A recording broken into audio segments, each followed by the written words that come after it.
It's another cold winter day in Madison, Wisconsin, but we welcome you to what we hope is going to be a rousing conversation in the Black Fatherhood podcast series, a collection of videos covering a spectrum of connected topics related to Black fatherhood. I am Dr. Alvin Thomas, Assistant Professor in the School of Human Ecology at the University of Wisconsin-Madison. That first day home, when parents are doting on their newborn baby and staring wistfully at the little life so full of promise, there's a highway of thoughts running through their heads.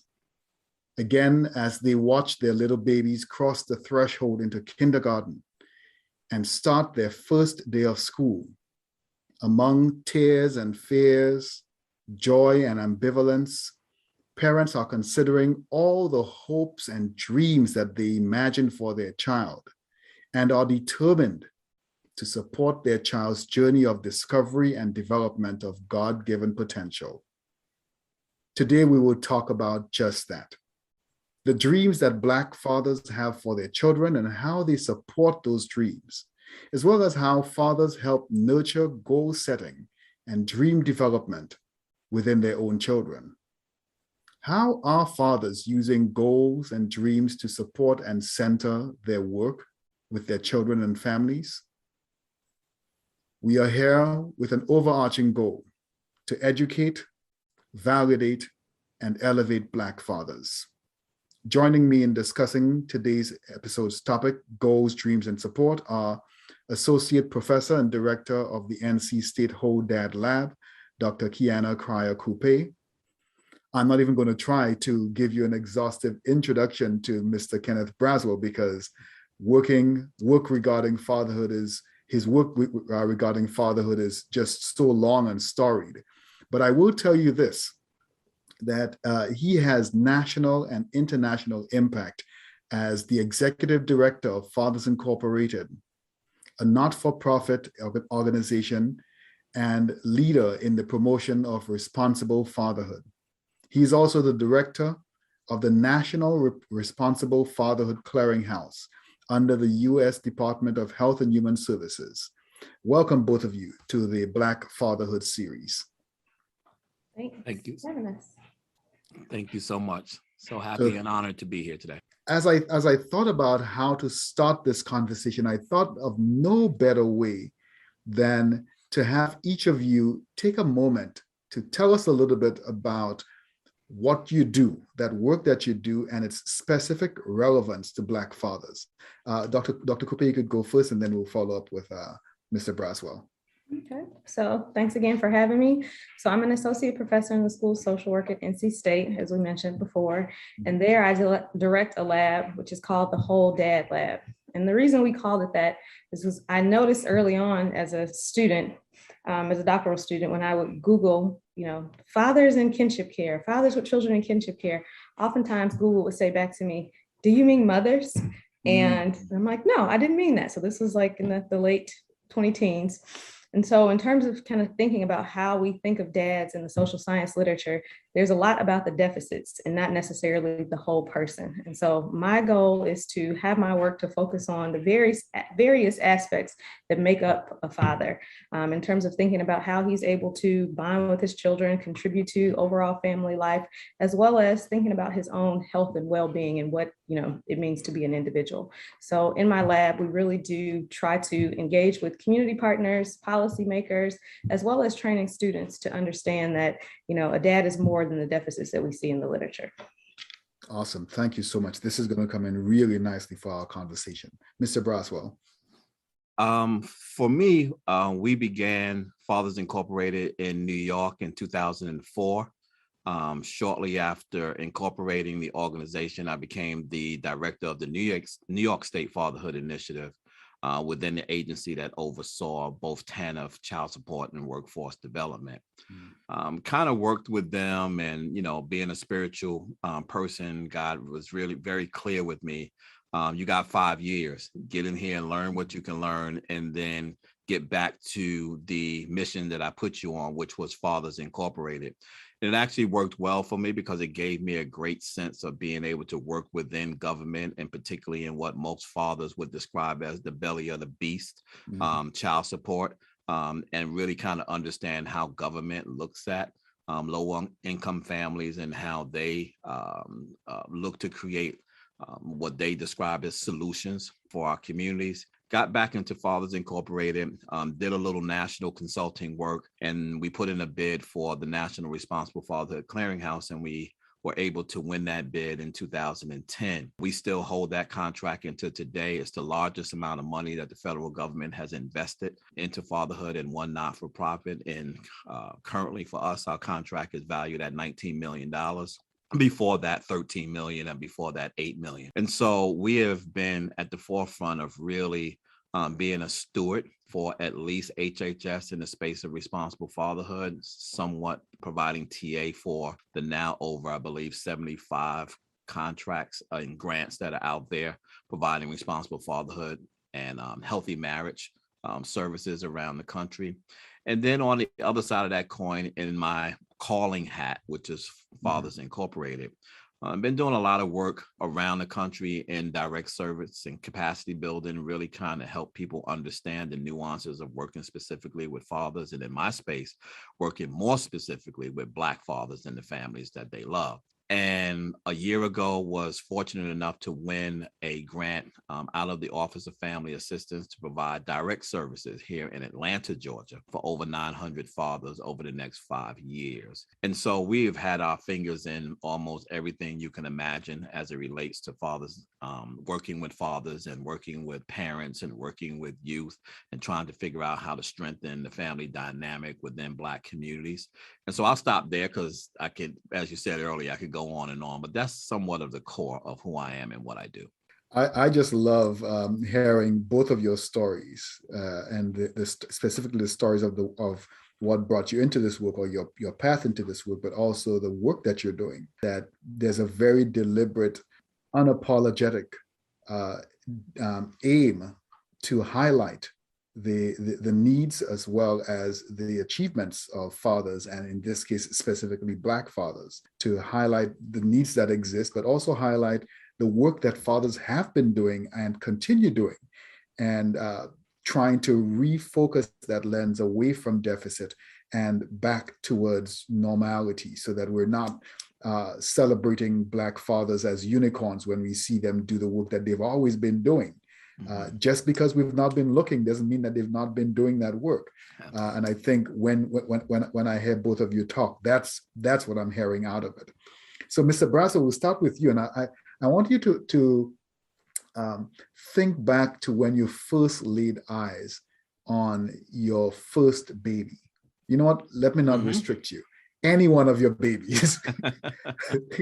And Dr. Coupet, we are going to come to you as well. So keep thinking as well. But think of that first time when you first saw that face. What were your first dreams as a parent? And how did you imagine your relationship with your child would be? Wow. I'll go back to the first one. But to your question, the second one is probably more significant for an answer to this question. The first one, I was 17 years old. I was young and dumb, and I didn't know what kind of man I was. In fact, I dropped out of high school and signed up to join the Army. And my mother signed me into the Army. And one of the reasons that I wanted to go into the Army is because I believed in the hype that the Army was saying at that time, is that they'll make a man out of you, right? Because I didn't have my father in my life. I didn't have a responsible man in my life. And I was searching for manhood, and I thought I could find it in the military. And so I got on a plane from New York City and spent 9 months in El Paso, Texas, and 2.5 years in Stuttgart, Germany, and back to Texas. And in the middle of that, 17, 18, and 19 years old, had my first child and got married before I was even a man myself. And I describe my relationship with my first daughter today always as under construction, because for the first 8 to 9 years of her life, I was absent. I wasn't physically absent, Right. but I was mentally and emotionally absent. And those scars and those holes that I left in her heart, I still see today.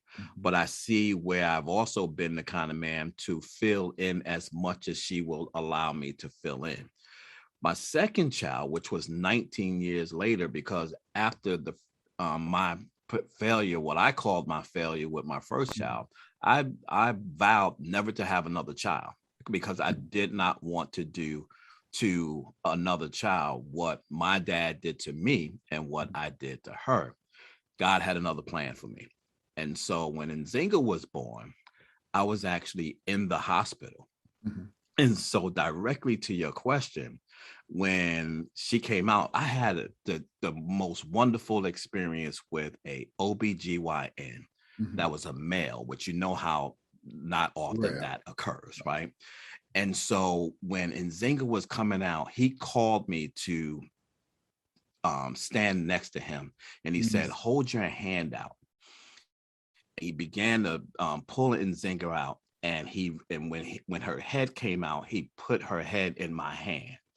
And as they continue to go to the procedure and pull her out, he told me to hold her head with one hand, take the scissors and cut her umbilical cord. And what he said to me was, you should be outside of the first person who touches physically your child, you should be the second person that lays hands on your child. That changed how I saw her. Right? It changed my connection with her. It also changed my connection with her mom as well. And I just, to your question in a simple, I was amazed. I was overwhelmed. I was ecstatic. And I was scared as hell because my brain was, what have you done? And what have you gotten into? And how are you going to live up to the responsibilities that this child needs of you as a father? Ooh, you have said so much. You have said so much. I'll let you jump in, Dr. Coupet. Oh, I'm just thinking about that. So my husband and our 3 kids, we had a baby during COVID. And so the experience with this last one in terms of the birth, like first seeing the child, was very different than the first 2. And so my husband is one who has been very hands-on, attended every single doctor's appointment, every ultrasound for the first 2. And with this third, with the finale, he wasn't able to do that at all. So none of the ultrasounds was he able to attend, no doctor's appointments. The first time that he was able to, see the image in person was in the hospital, like going forth for an emergency C-section. But it has always been very special to me as a mother to have a father that was that committed to the journey. Like he was upset and disappointed that he wasn't able to be present in the same ways, and really saw his role as a dad beginning early on in that hospital room or in those rooms where we were having the ultrasounds. And so I think that was something, when you asked that question, I really thought about those hopes and dreams start pretty early on, oftentimes, and at least in our experience, at the point at which we knew that there was potentially a child that was going to be viable, you began to think about, well, what does this mean for me? What does it mean for my family? And so very important journey that starts before the birth of the child. And so as this child has grown up, have any of these dreams or hopes and thoughts, has that changed, and was it the same for all of your children? I would say that things have shifted just as like things have shifted in the world. We're currently now having conversations in our house. My husband's also an academic, so I feel like our kids are always kind of like little test case in terms of like our thought processes. But we have, our oldest is a girl, and then we have 2 sons. And so kind of thinking about issues around gender equality and how you raise these children differently or not. And so we share responsibilities in our household. Jason changes diapers. Jason does PTA. He, tries to braid hair. It doesn't quite work out that well, but he puts forth the effort. And so in terms of thinking about things that we allow each of them to do, our 5-year-old son is now saying, well, I want to get my ears pierced. And normally we say to him, anything your sister can do, you can do as well. And so when we had the conversation about telling him no, or not right now, you make that decision on your own, it fell at a place of, there are expectations or stereotypes that people will place on young Black boys with pierced ears so young, that don't show up in other aspects of the things that we're saying. You all are equal and you can do these things. And so I think we started out very bright-eyed and bushy-tailed in terms of we're going to do things differently than our parents did. And once you're actually in that fire, some of those conversations begin to look a little differently. But we still really appreciate having the guidance of our community in terms of how we think about those shifts and those changes. Yeah, thanks so much. I'm sure, Mr. Braswell, you have your own stories about how that changed across time for your kids. For me, I think what I've learned over time as I look back on all of my children is that my dreams and goals for my first child were limited by the limit that I placed on my own dreams and goals. Yeah. And when Nzinga was born, I was a different person. And my dreams and goals for myself was so much larger, which when I looked at her, my dreams and goals for her was tremendous, but I wasn't scared of it. It was, okay, now you know that intentionality is going to be the best trait you bring into this relationship, which means if you have a outlook of where you want to see her and how you want to raise her, that you have to be conscious of that at every moment of her life, in terms of what you show her, how you model behavior. As Dr. Qiana said, how do you burst some of the stereotypes so that by the time she gets to them, she has her own knowledge base and truth about what she's seeing. One of the most fondest moments of me teaching my daughter something, actually two, very quickly. I know y'all remember the black baby white study, where they put black kids in the room and tell them to go look at the dolls. I actually have a video before I knew anything about that study. When she was going into daycare, she went into a daycare and they had a bin there and they had a bunch of babies in there and only one black baby in there. And I got the video on her and I'm like, go ahead, go get the doll. And she's shy. And she said, and she walks over and she picks up that black baby. And I just, even when I think about it now, just the emotion was overwhelming, because it wasn't an intentional teaching to her, right?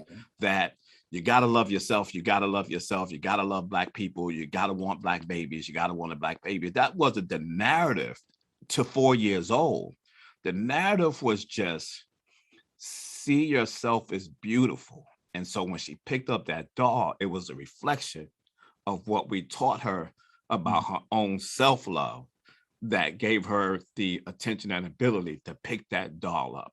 And then the second thing, her name is Nzinga. She's named after Queen Nzinga, who was the only king queen in Africa. She ruled over 2 countries in Africa. And people used to shorten her name, particularly in school, with the other persuasion, and they would call her Zinga.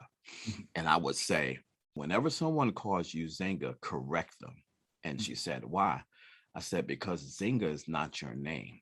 Your name is Nzinga. And she said, what? I don't understand why. I said, Nzinga has a meaning. Zinga doesn't. Your name is Nzinga. So when someone addresses you, you want them to address you how you see yourself, not how they see you. And up until today, she will not allow people to shorten her name because of what I said to her in that. So that's the difference between when we talk about dreams and aspirations. It's the planting of those kinds of things in our children that allow them to even see more of themselves than their parents see in them. That is just really, really great. I was going to ask you to specifically give us maybe 1 or 2 examples of how you were instilling those dreams and those messages into your kid so that she could express them without you even asking for it. But I think that story around her name, around both the naming and the reinforcement of the name and teaching her who she is and what that means. I think that's just a really beautiful story. And I think fathers who are listening can take something away from that as they think about how they interact with their children and teach their children to interact with the spaces that they will find themselves in. Yeah, I always laugh with her because I go back to, I believe it was Coming to America when Arsenio Hall, Mama call him Clay, I'm gonna call him Clay. That's is in its most simplistic manner. That is what he was saying. Nah, that's what his mama called him, and we're gonna call him what his mama called him. We're not gonna call him what you want to call him. In our household, our second son is named after Jason's grandfather and Jason's father. And he's 5 and he's like, I want to change my name. And we're having similar conversations right now about the importance of those names and why it is there's certain traditions that we want you to carry on with those names, and kind of thinking about telling those stories. And so I love the idea of selecting names that have meaning and sharing that early on with the kids, what they mean.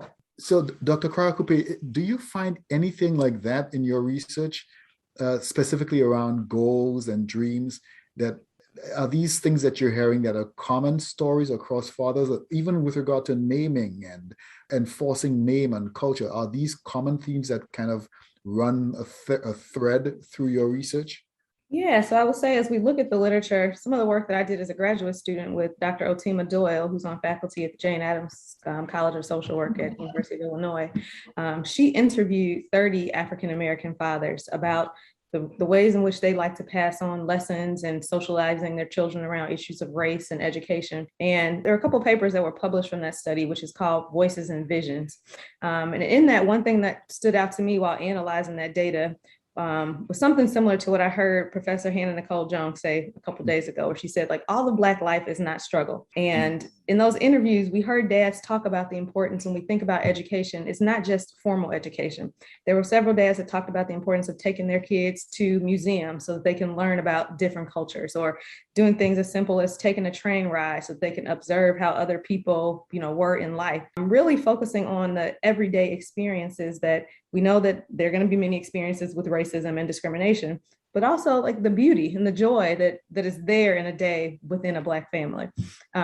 Something else that came out of that work was the idea of Black dads talking to their kids or engaging with their children in exercise. And so we do know that there are health disparities that exist in our community. And we know that, sometimes there are issues with going to the doctor or wanting to be seen by a doctor. But thinking about health was something that amongst this group of dads was important to think about, how can I get out and make sure that my kids understand the importance of living a healthy lifestyle and having a healthy view in terms of like how I engage in leisure. One of the things that we've done in our lab is to we work with a faculty member in the College of Textiles at NC State. She studies consumerism and sneakers.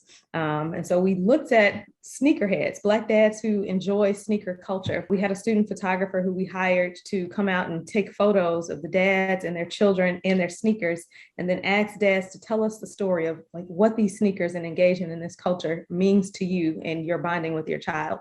And out of those interviews, what I found particularly interesting were stories around kind of thinking about entrepreneurship as well as wealth building. And that was not what I was expecting at all. When I started the project, I initially thought about my little brother and his son, how he has his first pair of Jordans hanging in his car window. So I thought it was going to be something different. But we had a few dads, a couple in particular, who had histories with incarceration that talked about some of the barriers to entry into the former labor market. Right. And they would say, well, I have to be able to create, and I want to show my kids how to create. So taking their kids with them to sneaker expos, teaching them how to use the apps to be able to buy and to trade, going to different thrift stores to kind of think about, how do you pair these items together? And we had another father who participated. He was a principal. And so he talked about identifying kids within his school who, saw him as a father figure, and he wanting to be able to pass something on to them in terms of being able to think of themselves as entrepreneurs. And so bringing them into the culture in that way. And so in terms of our commitment to highlighting various ways in which Black fathers show up, those are 2 research projects that have been important and I think highlight some of the issues we've already discussed. So you mentioned incarcerated fathers, and that kind of piqued my interest. And I know you definitely in your multiplicity of roles and all panoply of work that you've done, Mr. Braswell. I know that you definitely would have come into contact with incarcerated fathers, at least that population as well. Is there a difference in the kinds of goals and dreams that incarcerated fathers have for both for their fatherhood role, but also for their children? I don't think there is a difference. We just finished a cohort of working with dads here in Fulton County Jail. 17 of them, 17 dads, short term, they're getting ready to come out in another 6 months and back into the lives of their families. You'd asked a question before about, whether or not the dreams and expectations and aspirations for Black dads, whether or not that changes for their children. And what I've come to learn with all of the fathers that we work with, what even fathers in my own ecosystem and my own accountability circle, that regardless of whatever backdrop a dad comes from, his initial reaction to his child is, I want the best for them. That's every man, right?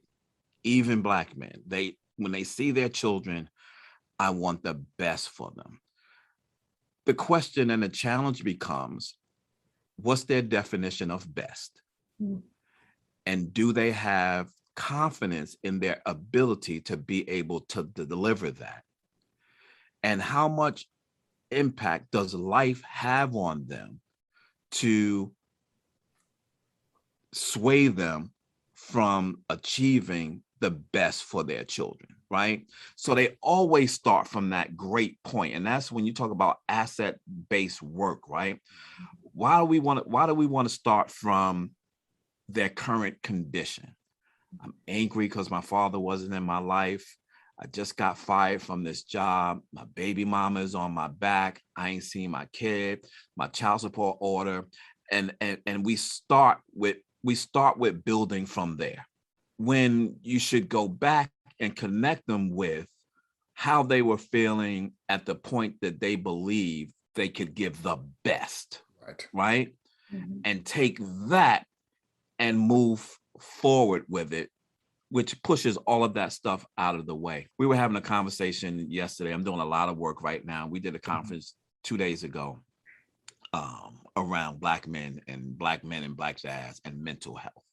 Mm-hmm. And somebody made the comment about the stigmatism of mental health in Black men and them not wanting to deal with their mental health because there was a stigma about that. Mm-hmm. And I said, when you slow down and think about that, is it that they have a stigmatism with mental health, or do they have a stigmatism in the context to which you frame mental health, right? Mm-hmm. So we don't have a problem with saying, boy, you crazy as hell. Right. Mm-hmm. Or girl, you so crazy. We understand what crazy means. That's a mental mindset. We know what it means, and we know how to manage, and we know what to deal with that. But each and every time we talk about mental health, specifically the Black people, and more to this conversation to Black men, it is always from the vantage point that there's something wrong with you that we need to fix about your mindset. Mm-hmm. Right? Mm-hmm. And so when you start thinking and looking about Black fathers, we have to really begin to impress upon them an Afrocentric way of thinking about who they are in the world and coming to a different level of self-actualization as to who they are within this dysfunctional space, not who they are as a result of this dysfunctional space. And I hope I answered your question, but that you triggered that piece in me that always gets agitated when we start building solutions and dealing with our Black men, our Black women, and our Black children from the point of their pain. Mm-hmm. I really love that. I agree with you. I think if we build on a cracked, broken foundation, whatever we build is going to eventually come crumbling down. Mm-hmm. But like you said, the intentionality, identifying that positive emotion, identifying that positive intentionality, that positive intention. If you can tap into that and have fathers recognize that and then build from there, then once you've built, you can go around, you can come full circle once the strengths have been established to allow them space now to create narrative around whatever pain was there before. But if you keep building on top of pain without fixing and changing the pain, then all you're doing is creating another house of pain. Right, absolutely. I really love that. I really love that. And your point, when you just said, oh, that was triggering, a few weeks ago, I was doing a mindfulness meditation. That was part of a research study. And I said to my dad, I'm like, oh, you should really try this. So my dad's like in his 60s and now retired. And you can tell like there's some shifts in his identity, trying to, figure out what the next chapter is going to look like. And he's like, I already have meditation. I meditate. And I'm like, oh, what do you do? Listen to sound baths. And he's kind of looking at me and he pulled out his phone and pulled up YouTube. And it was like The Temptations. I'm like, Dad, that's not meditation. And he's like, listen to this song. And so as I sat and began to listen to the words, and I'm like, oh, this makes perfect sense. And so even the idea of thinking about, in social work, we say a lot, meet people where they are, but I don't think we actually prioritize doing that. So in any of the work that we're doing with Black dads, I think making sure that we are prioritizing their voices and their experiences as we're developing programs, they need to be at the table to say, this is what we want, this is what we need, because often we can be missing the mark because we're saying, oh, well, the research shows that it will do this. But we haven't had the correct voices at the table in developing those approaches. I agree. I think often we're thinking of the destination, not the journey. We're thinking of where we want fathers to be, where we hope fathers want to be, and not thinking of where fathers are now and how they're going to get to where we all want them to be. We want them to be there. They want to be there, but they're at a different place. And meeting them in that space where they are, whatever that challenge is, where they are, whatever kernel of hope and of intention is present, tap into that and then move on. So like with your dad, if his meditation is sitting and slowly enjoying and soaking in the Temptations, that's where he is. Yeah. And as opposed to trying to force on him mindfulness meditation and all of the other stuff that's newfangled, who says that he can't get some of those, that he doesn't get those very same things with those same spaces? I've heard of therapists who allow their clients to pray, because for some individuals, being able to say out loud the things that I'm challenged with, and turning those things out to a power bigger than myself, that is a way of grounding myself in my reality, recognizing the challenges and the resources that I have, and seeing if there's a balance and where I need to get additional resources to counterbalance those challenges. But again, I think often when we talk about mental health among Black populations specifically, but specifically among Black men, it's often that we're not speaking the same language. Right. We're trying to force them to speak. We hear their cries. We hear the noise, but we're not listening to the cry. So we hear them making all of this noise, groaning in pain from depression, anxiety, substance use, and whatever else people deal with. We hear that, and often we're doing two things. One, we're approaching it from the standpoint of, if you have this mental health issue, it's a character flaw, not a life struggle. For everybody else, it's a life struggle. But for you, there's something wrong with you as a person, not a struggle. And two, we're doing it in a language that they don't speak. And until they choose to speak our language, we refuse to listen to them. They have to speak and move in the spaces that we want them to speak and move in. And if they're not, then we don't listen to them. Just really, really, I agree with you, Mr. Braswell. This is also a triggering point for me in just thinking about some of the work that we're doing. Yeah, and I'm so glad that you guys, and we have to continue this conversation after this, because I'm listening to you guys. I'm like, I need the two of them in my space. I need you guys in my circle. One of my big things is research right now. Right. And who is doing the research? Who is analyzing the deep research? Who is articulating the research, and who is distributing the research? I've grabbed on to this African proverb that I just will not let go. And it drives me each and every day. And that is, as long as you allow the hunter to tell the story, the lion story will never be told. And we continue to allow the hunter to tell our story. And from a research perspective, that is the hunter always telling our narrative and story.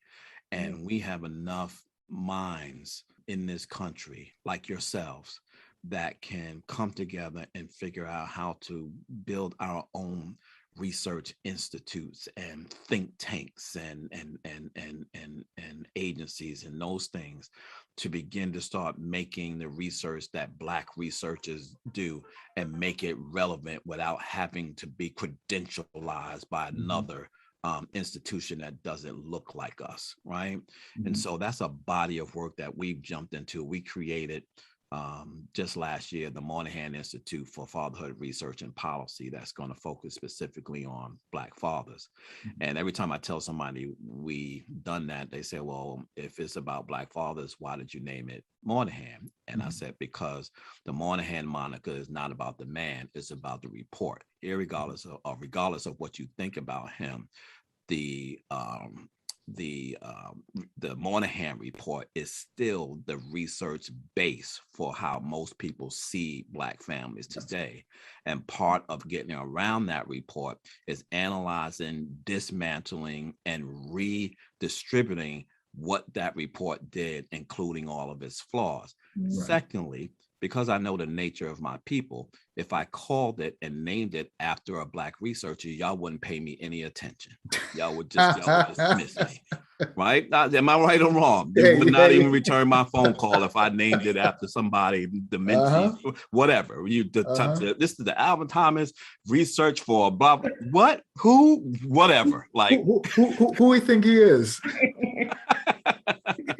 And so we gotta find ways, and that's why I need you guys in my circle, because we gotta find a way to particularly get a hold of these new minds, these new young researchers that are coming in. They're hungry, they're Generation Zers, and they don't really care about authority. They don't really care about the oppression. They just want to tell the truth and tell the story, and begin to put them in the mindset that you can speak to your people in a way that others can't.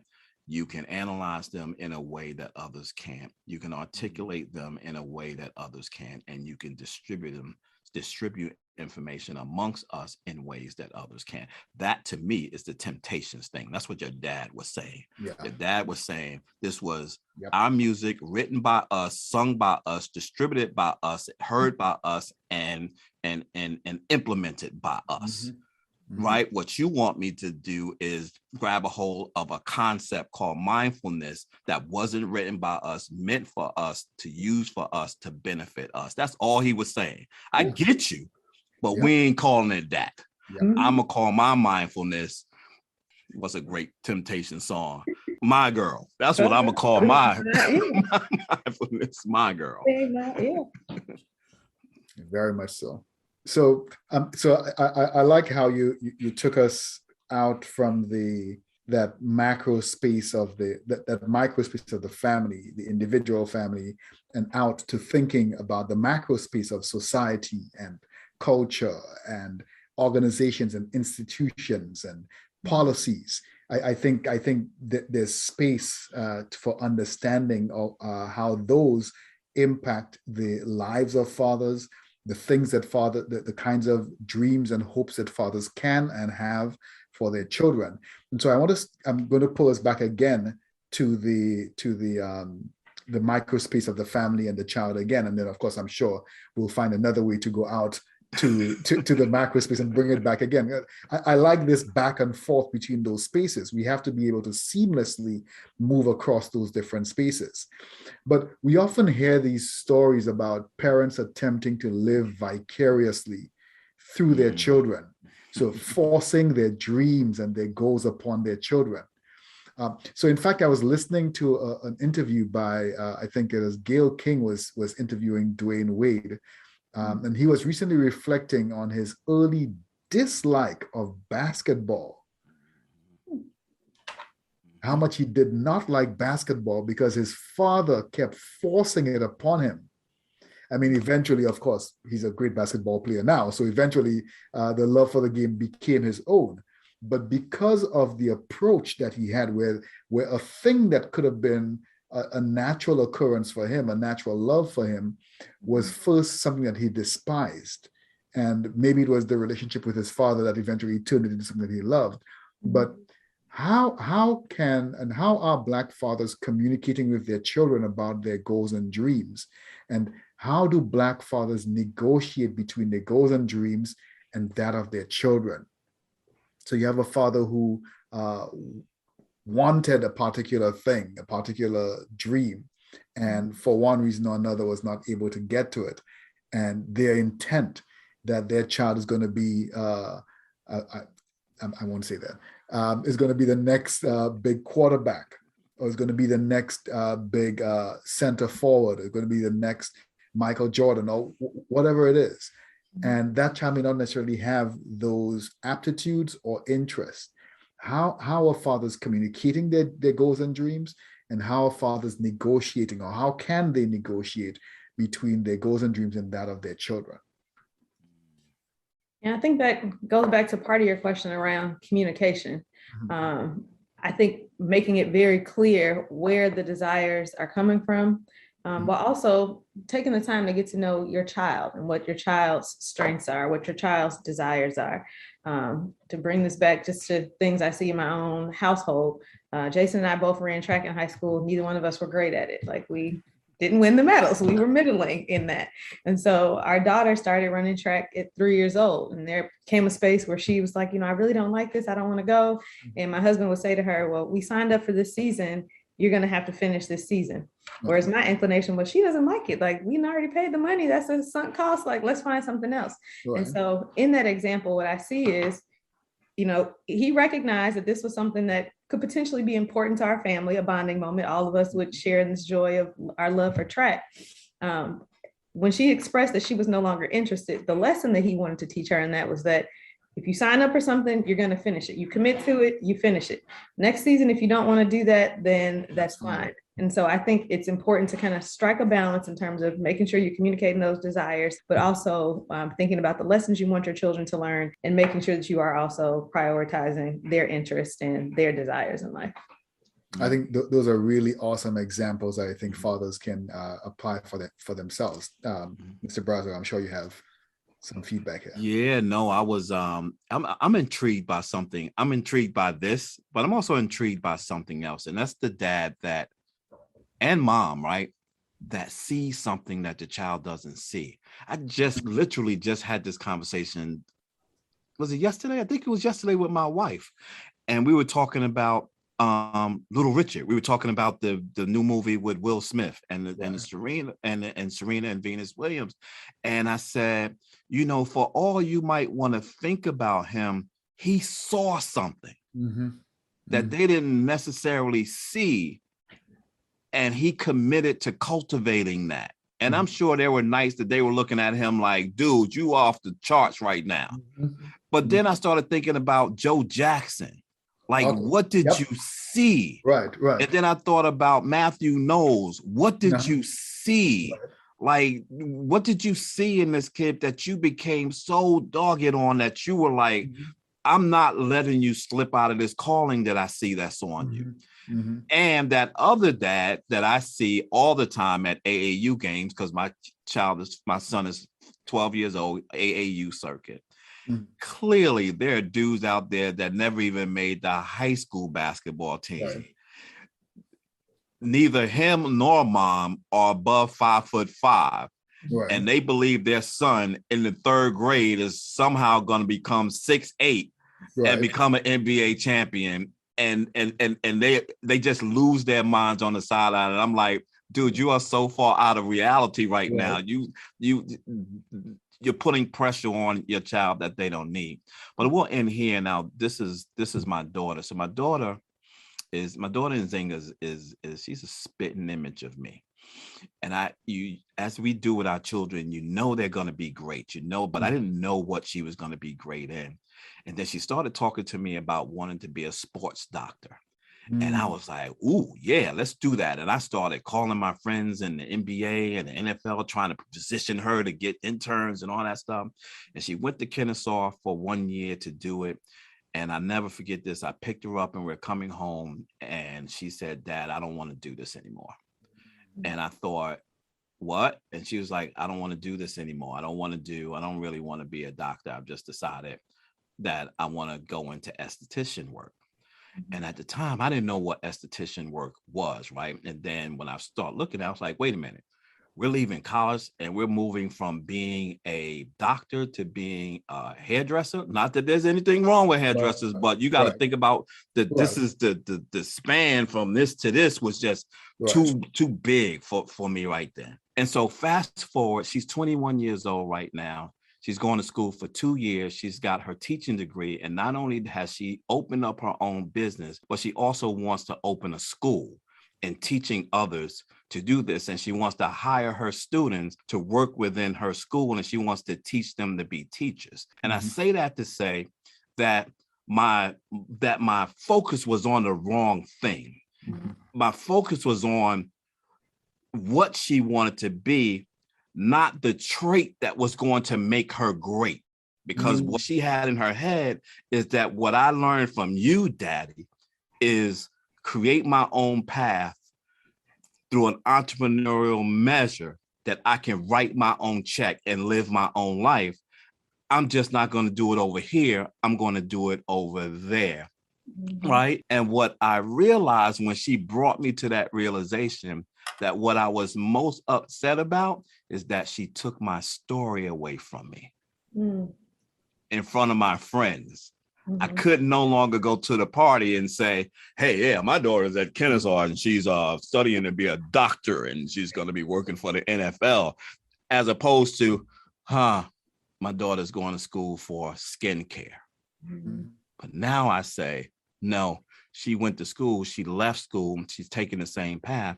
She wants to be an entrepreneur and she wants to hire in her community and she wants to build her business in her community. And she wants to be more than what I thought a doctor, more than what I thought a hairdresser was, but she wanted to take that and institutionalize that in her own space. And I think that there's a lot of discovery in our community between that dad that sees something in their child and he or mom or dad is seeing something in the child and they're trying to build on it, or putting character traits into our children that no matter what they do, they're going to be successful.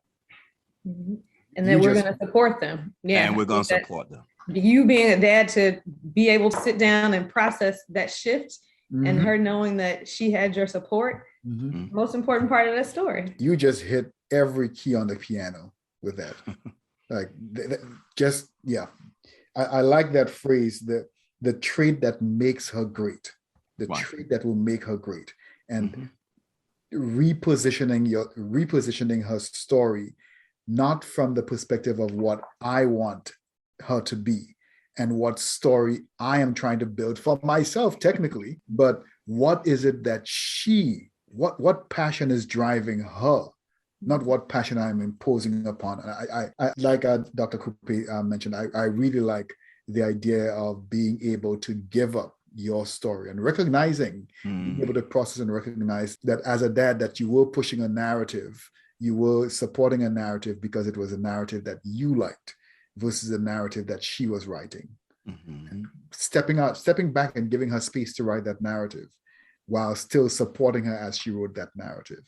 Yeah, it takes a very mature person to do that. I realized that was my thankfulness to God.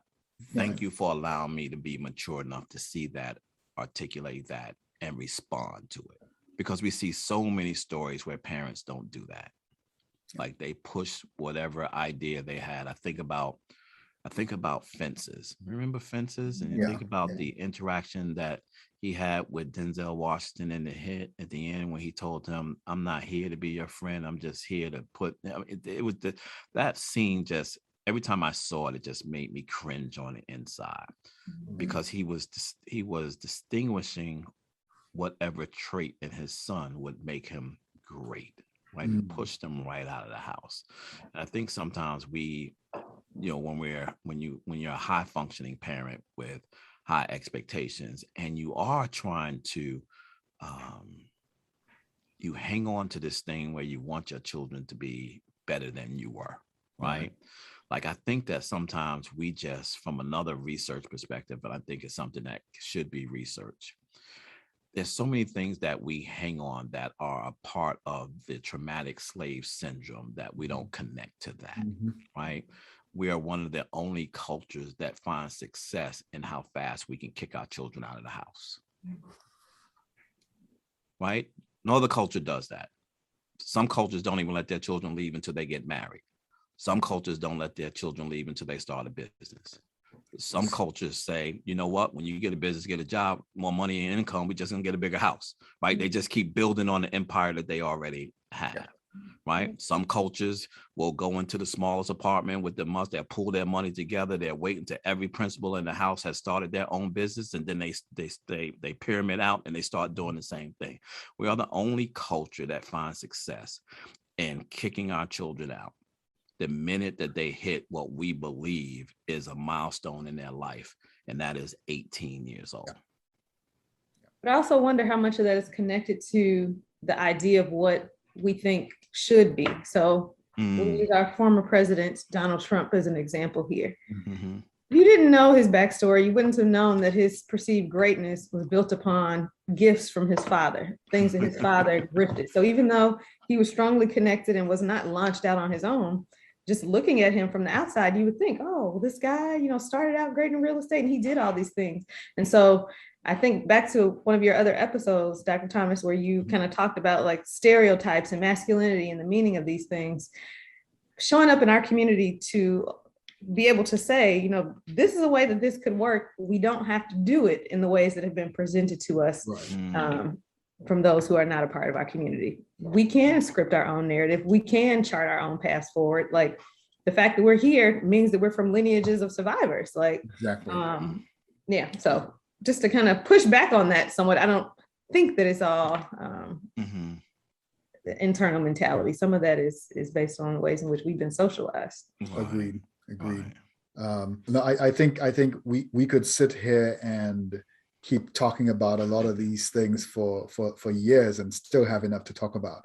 But as we wrap up what I think has been I hope you agree with me, has been a very inspiring conversation. I'd like each of you to say a word about what you think, or a bit of advice, practical advice that fathers could actually use, could put into place tomorrow, could try working on tomorrow, specifically for Black fathers. What are some potential takeaways from this discussion? What are some bits of practical advice you could give to fathers as they think about the dreams that they have for their children and how to help them achieve those dreams? I'll answer that. I used to be, in my former life, I was a radio host, talk show host, and I had radio background. That's where the voice comes in. Yeah, and I used to close my show like this, and this is the advice. Always be kind to others as you're kind to yourself, or you might find yourself by yourself. Always shoot high for your goals, because even if you miss, you'll be amongst the stars. And as my good friend and mentor, Art Mitchell, used to always say to me, it's nice to be important, but it's much more important to be nice. I almost said amen to that one. Thank you very much for that. That's real, and a closer. And so I guess I would just close, since I'm bringing some of the research perspective to this conversation, as we're thinking about well, who do we read? The folks that are writing our narrative. So Dr. Waldo Johnson is a good person to look at. Dr. Connie Dallas, Dr. Otima Doyle, Dr. Qiana Cooper, Dr. Armand Perry. These are all great Black scholars, Dr. Brianna Lemons, who are looking at the experiences of Black fathers and Black families. And let's continue to support them in that work as we write and script those narratives. As you were mentioning those names, I mean, I have to mention my mother in the work, Dr. Cleopatra Caldwell. Yes. Without Dr. Caldwell, there would be no Dr. Alvin Thomas. And I can tell you stories about why there would be no Dr. Alvin Thomas without Dr. Caldwell, but I'll save that for a different time. In fact, we have her for one of the conversations towards the end of this series. But I want to thank both Dr. Cryer-Coupet and Mr. Braswell for spending their time with us today in our efforts at educating, validating, and elevating Black fathers. Thank you for centering the humanity of Black dads and their families. Like every other father, Black fathers have a world of dreams for their children and a laundry list of goals that they would like to have them achieve. Chief among those dreams is for the child to be alive and to outlive their parents, and for their child to live a happy, comfortable, free life in this world of beauty and opportunity. In this way, all dads are common, but the struggle for Black dads remains a difficult one. Still, Black fathers are rising up and meeting these challenges head on, finding creative ways to parent in the midst of negative counter narratives. And Black fathers remain present and influential in their children's lives. This has been the Black Fatherhood series, and I'm Dr. Alvin Thomas. Stay blessed. Thank you for listening to the Black Fatherhood podcast with Dr. Alvin Thomas. If you enjoyed this episode, please share it with your friends on social media or post a review online. Thanks again for being part of the conversation.